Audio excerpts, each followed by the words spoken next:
Ste mamou viacerých detí a možno sa často tak čudujete, ako to všetko zvládnuť, domácnosť, čas o seba, starostlivosť o deti a všetky tie iné povinnosti, ktoré vyvstávajú. V tomto podcaste nájdete množstvo tipov a trikov, ako si poradiť s každodennými situáciami a ako si materstvo vychutnávať plnými dúškami, byť šťastnou mamou a nielen fungujúcou mamou. Ahojte, v tejto epizóde som sa rozhodla venovať téme, o ktorú sa nejak stále znova a znova podkýňam, a to je, ako vytvoriť správny priestor na rozvoj svojho dieťaťa, aby sme sa nestali takými mamami helikoptérami, ktoré chcú pozorovať všetko a kontrolovať všetko z výšky ohľadom detí a na jednej strane tak sa snažia im jednak zabezpečiť bezpečnosť, na druhej strane ale im tak aj trošku ich prstia vo ich vlastnom vývine a možnosti aj urobiť vlastné chyby. K tomu som videla prednedávnom skvelý príspevok, bolo to animované video, ktoré zobrazuje najskôr mamu, ktoré sa porodí dieťatko, ktorá pri pôrode povie lekárovi, že nie, svoju pupočnú šnúru neprestrihne. A v podstate to dieťa tak vychováva, že stále ešte na nej zavesené na tú pupočnú šnúru, čo je samozrejme v tomto videu len symbolika. Ale ide to skvelo, pretože vždy, keď to dieťa už dosiahne taký väčší vek a chce nejak odbehnúť za kamarátmi alebo niečo robiť samostatne, tak tá mama potiahne za tú pupočnú šnúru a pritiahne si ho naspäť. A toto ide až do dospelosti a v tej dospelosti sú tam scénky, kedy to dieťa, alebo teda už dospelý človek sa snaží od tej mamy trošku odpútať a vidí tam pekné dievča alebo niečo, čo ho zaujíma a tá mama vždy tak naspäť pritiahne k sebe cez tú pupočnú šnúru a na záver toho videa vidno dvoch ľudí, mamu, teda už starú ženu, vedľa nej úplne v podstate smutný a depresívny syn, ktorý sa stále jej pridržá. Obidvaja sú nešťastní, obidvaja sú smutní a v podstate takto ide až do úmrtia tej mamy. Podľa mňa táto animácia skvelo zobrazovala tú realitu toho, keď mami sa až moc snažia udržať kontrolu nad tými deťmi a nedopravujú absolútne taký priestor na vlastný vývin. To nehovorí nič o nejakej láske, práve naopak. Práve toto video pekne ukazovalo, že v skutočnosti to vôbec už nebola potom láska, bol to taký egoizmus, ktorý v konečnom dôsledku nedopustil, aby sa tomu dieťaťu, neskôr dospelému, podarilo vôbec vypracovať nejaký vlastný život. A k tomu ma napadla zase iná anekdota. Prednedávnom som počula jeden veľmi zaujímavý citát, ktorý sa častokrát opakuje najmä ohľadom rozhodovania, ktoré robíme v našom živote, v ktorom sa hovorí, že len keď niečo pustíme z rúk, vyrobíme vôbec priestor na to, aby sa mohlo vytvoriť niečo nového. A to sa mi, ako sa dalo do súvisu aj s touto tematikou, pretože keď my tie deti nikdy nepustíme, keď ich budeme stále snažiť sa tak ako keby ochraňovať alebo mať ich stále pod tým svojou vlastnou takou domenou moci, tak v skutočnosti oni nikdy nebudú mať možnosť urobiť aj niečo nepredvídateľné, niečo, čo možno ich baví, nás nemusí baviť, záujmy, ktoré možno podedili z iných genetických nejakých materiálov ako z našich vlastných a cez to všetko v nich tlú a zaujímajú ich. To znamená, že ten človečik tej našej v podstate plnej moci nemá absolútnu možnosť sa nejako ďalej vyvíjať a vytvoriť tú vlastnú osobnosť. V podstate, čo je jeho hlavná úloha počas jeho vývinu,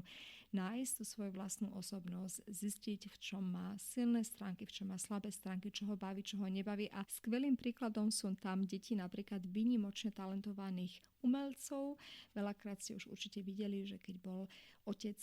úžasne nadaný, svetovo známy pianista alebo spevák alebo čokoľvek, čo teda urobil maliar, akýkoľvek iný umelecký nejaký smer mal, tak väčšinou tí deti žili v takom tieni tých rodičov a veľakrát tí rodičia sa snažili aj im dať teda tú možnosť sa prejaviť, ale väčšinou to nekončí dobrým koncom, pretože to nemusí byť teda len umelec, môže to byť aj lekár, ktorý je výnimočný a tak ďalej. Tí deti len málo kedy chcú robiť presne to isté, čo tí rodičia. To je proste realita. Aj keď možno zdedili talent, o tom sa nemusíme baviť, väčšinou tieto veci sa naozaj geneticky prenášajú. Lenže to, že ja ako dieťa som zdedila talent a môj otec je zároveň ešte virtuós, možno povedzme, ja neviem, na klavíri, ešte neznamená, že ja musím sa tiež chcieť uberať týmto smerom smerom a chcem celý svoj život zasvetiť práve tomu, aby som aj ja sa stala úžasným nejakým virtuózom na klavíri. Toto všetko v podstate je veľakrát potom už tak tlačené tými rodičmi a to je potom ako keby ten synonymum toho alebo zobrazovaním toho, čo bolo v tom videu zobrazené, tá pupočná šnúra, niečo, čo tí deti už potom len robia, pretože sa to od nich očakáva, pretože rodičia na nich vyvíjajú tlak. Po prípade im dávajú pocit, že keď to neurobia, tak nebudú zo strany rodičov akceptovaní či ľúbení. A to dieťa to do istého momentu asi aj spolupracuje, ale len málo kedy nájdete, že títo deti, ktoré takto vyrastali, sú nejaké úžasne šťastní ľudia, väčšinou sú to ľudia skôr s depresiami alebo s problémami so sebou samými, pretože im nebolo dopriaté také tej voľnosti pri výbere toho, čo chcú robiť. A takéto vedomé púšťanie toho dieťaťa znáša aj také plné moci, začína okolo 2. roka života, pretože určite to poznáte, tie prvý rok až 2 sú tí deti plne na vás závislé, na tých rodičoch a ono to má aj niečo v sebe komfortné a niečo úžasného, pretože my ako mami máme tú plnú moc rozhodovať nad tým, čo s tým dieťaťom sa deje, kde leží, čo je, čo pije, čo bude podnikať počas toho dňa. Do tých prvých 2 rokov sme my v podstate ten bezprostredný kontakt, ktorý určuje všetko ohľadom toho dieťaťa a najneskôr, keď sa dostane do obdobia trucu, kedy začne objavovať svoju vlastnú osobnosť, tak začínajú byť prvé také sváry, také prvé škriepky, pretože veľakrát tie deti chcú robiť veci, ktoré my nechceme, aby robili a tam to začína ako si tak trošku už halprovať a veľakrát sú to také boje o moc, kto z koho. Teraz nehovorím vôbec o výchovných veciach, ako to sa nemusíme baviť, jasné, že len za to, že chcem dieťaťu dopriať voľnosť, nedoprajem mu hrať sa dvojročnému, ja neviem, s ostrým nožom alebo niečo. To s tým nemá nič spoločného, ale sú aj rôzne také záujmy, ktoré dieťa už môže pomaly kryštalizovať sebe už aj v tom skorom veku, kedy my častokrát ako rodičia sa snažíme to uviesť do iného smeru. Povedzme, dieťa prejavilo úžasný záujem na futbale, ale my vidíme v ňom skôr nejako tanečníka a prihlasíme ho na tanec, keď možno on v skutočnosti chce robiť futbal. Proste niečo takéto sa častokrát ako si nevedomo deje, pretože aj pre nás ako rodičov ťažko padne ten prechod medzi tým stavom, kedy som mala kompletnú kontrolu a rozhodovacie možnosti nad tým dieťaťom, toto stavu, kedy mu aj dopustím z času na čas sa presadiť ako osobnosť. A toto sa samozrejme zosilňuje tým, ako to dieťa rastie, ako sa vyvíja. Samozrejme, 2-ročné dieťa bude mať menšiu predstavu o tom, čo chce a čo nechce, ako z 8-ročné a opäť úplne iný stav, ako keď dieťa už má nejakých 10. Ale najneskôr, keď to dieťa dosiahne to obdobie puberty, ten taký stav, kedy sa naozaj začne kryštalizovať tá jeho osobnosť, tak aj pre neho jasne, že začne spoznávať, že čo mám rád, čo nemám rád, čomu sa chcem venovať, čomu nie. Vtedy to je výnimočne ťažká skúška pre každého rodiča pustiť, ako si tie také vedomé mechanizmy, ktoré sme tých posledných 15 rokov vyrábali, aby sme to dieťa mali pod kontrolou, ale aj hlavne ho chránili. Ten rodič neusmerňuje to dieťa istým smerom, pretože chce z neho mať nejakého otroka. Väčšinou je skôr za tým snaha o ochránenie toho dieťaťa, pretože ho ľúbime. Napriek tomu v tomto čase to začína veľakrát škrípať. Ja som to veľakrát pozorovala práve otázok ohľadom voľného času. Napríklad aj pri mojom najstaršom synovi sme mali častokrát potom škriepky. U neho to bolo tak, že sme ho od detstva prihlásili na futbal a teda kto už má dieťa, ktoré sa venuje športu, vie, že to je veľa času a peniazy, čo sa do toho investuje aj zo strany rodičov, už len čisto to nosenie na tréningy, na rôzne hry, zápasy, všetko tá výbava a tak ďalej. A keď to človek do neho investuje povedzme 10 rokov, tak jasné, že keď to dieťa zrazu ráno zobudí a povie, že už nebudem chodiť na futbal, tak to ťažko padne rodičovi. O tom dnes sa nemusíme baviť. A veľakrát